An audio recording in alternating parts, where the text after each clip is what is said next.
Welcome to the Pew. Welcome to the Pew, and this is at Victor's Christmas party. We're still here with Victor Corona. We're all Corona. celebrating Christmas with Victor Corona, the professor.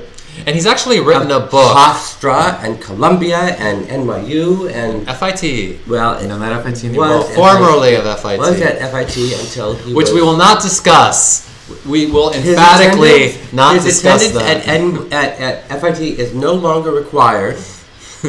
So Victor is preparing a book on the connections, the social and cultural connections between Andy Warhol's factory scene, the club kids of the late 80s, early 90s, and the contemporary extremists, fashion and club extremists of today. Lady Gaga. So could you just tell us a little bit about your book? My book examines 3 generations of New York culture, as you said, from Warhol to Michael to a lot of the collaborators around Lady Gaga. And I am working feverishly to finish it.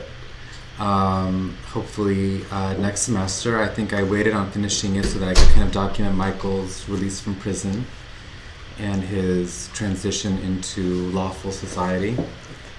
And there are a few more choice interviews that I'm hoping to finish, and then I'll be. And I've read bits of the book. What would you say is the core takeaway of your book? It's essentially the core takeaway of any student of mine who's ever taken a class, which is, in some ways, the malleability, the renewability of the self. That instead of focusing on kind of a core, immutable notion of who we are inside, it can be changed, it can be renewed, right? Yes. And Warhol... And it's within us. Right, it's within us, that. right. Warhol celebrated it, you and Ernie and the rest of the club kids radicalized it. And it's funny that before that, people didn't know that. It was like... People didn't know that it was within us. Well, that's why it's 3 generations. 3 generations have subsequently riffed on it in different ways. And someone like Gaga has rendered it endless, like never appearing the same way twice. Right. Well, You mean you don't like Lady Gaga? What is that? No. I love Lady Gaga, but I don't. I think she's appeared twice. I've never seen her look the same way twice.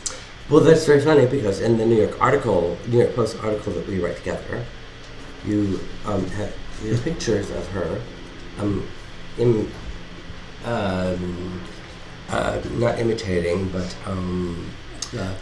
paying homage to club kids like Kenny and Amanda and other. Right, but she herself, her whole assemblage has never been a literal re-performance. Her whole assemblage has never appeared twice.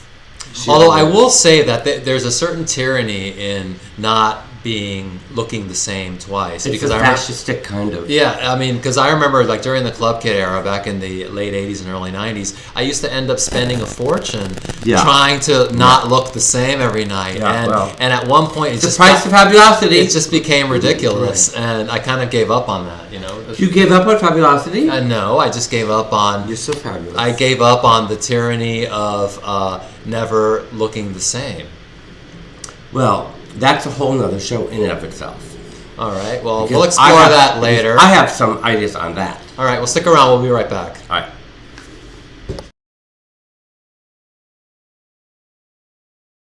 Welcome back. Welcome back to the Pew. Victor was just telling Victor Michael was just talking about narcissism. How he was saying how Michael is a colossal narcissist. And vice versa. So why do you say that Michael's a colossal narcissist? Why do you say I'm a narcissist? Because you're an extremely self-absorbed individual. I'll be on the guilty as charged. I'll be on the subway with you, and you'll be doing this in the subway reflection, and everyone guilty else as charged. In the window reflection, everyone else is staring at us. Guilty as charged. But it's also part of what makes you who you are. I mean, is it? Well, it's the nature of the business. The people I work with are often self-absorbed people.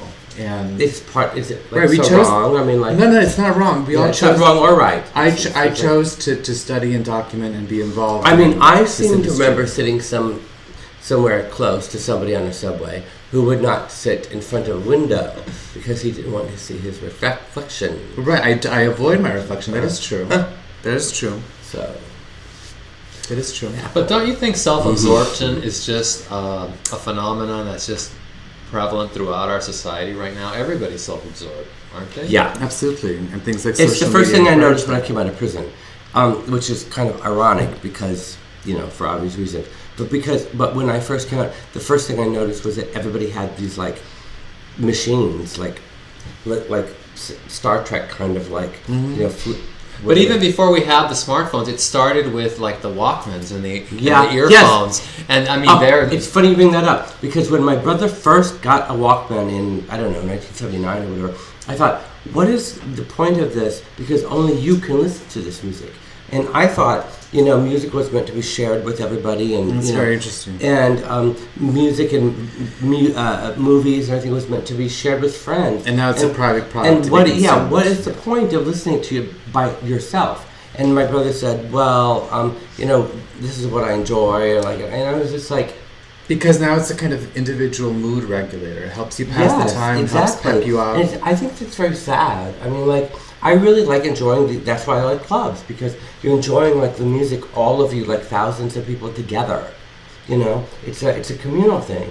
And when you start doing these iPad machine things where everybody's listening to this, their own thing, it's kind of like taking you away from the pack instead of bringing you all together. And I think that's really sad. Well, I would like to thank all of our Pew viewers, because clearly you're not self-absorbed, because you're paying attention to us instead of listening to some music on your smartphone. Yeah. See you later. Bye. Happy holidays. Happy holidays.